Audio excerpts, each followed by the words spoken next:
ভার্বকে তিন ভাগে ভাগ করা যায়, ইনফিনিটিভ, জিরন এন্ড পার্টিসিপল। প্রথমত ইনফিনিটিভ নিয়ে কথা বলবো। ইনফিনিটিভ হচ্ছে to plus verb. To plus ভার্বকে ইনফিনিটিভ বলা হয়। ইনফিনিটিভ পাঁচ ভাবে ব্যবহৃত হতে পারে: সাবজেক্ট রূপে, অবজেক্ট রূপে, প্রিপোজিশনের অবজেক্ট রূপে, ভার্বের কমপ্লিমেন্ট রূপে, অবজেক্টের কমপ্লিমেন্ট রূপে। যেমন সাবজেক্ট রূপে, as a subject, to tell a lie is a sin.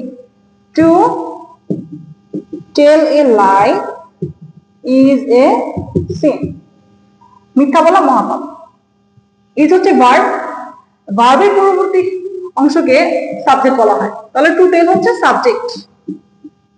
আবার অবজেক্ট রূপে, as a object, যেমন I want to go, I want to go।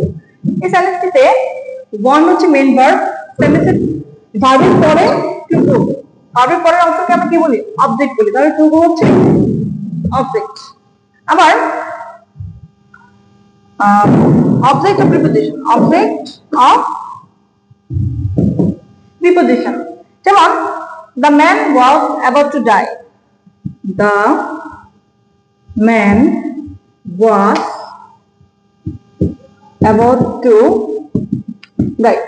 এই সেন্টেন্সটিতে about হচ্ছে প্রিপোজিশন, প্রিপোজিশনের পরে to die, সো এটা প্রিপোজিশনের অবজেক্ট রূপে ব্যবহৃত হয়েছে, প্রিপোজিশন about এর অবজেক্ট রূপে। আবার ভার্বের complement, complement of verb,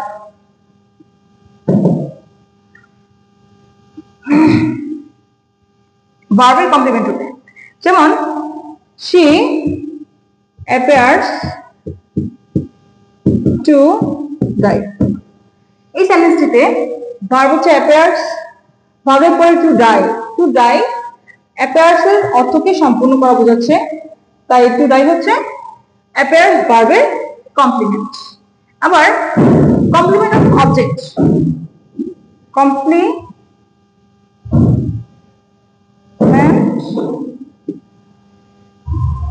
of object, যেমন we expect you, we expect you to go, to go।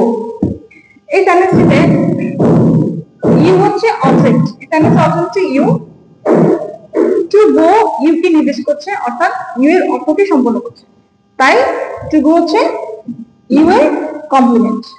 তাহলে আমরা ইনফিনিটিভ সম্পর্কে জানলাম। আবার মডেলস, যেমন can, could, shall, should, will, would, এগুলোর ক্ষেত্রে টু উজ্জ থাকে, এগুলোর পর যদি কোনো ভার্ব বসে তবে টু উজ্জ থাকে। আবার had better, had rather, would rather, than, এগুলোর পরেও টু উজ্জ থাকে।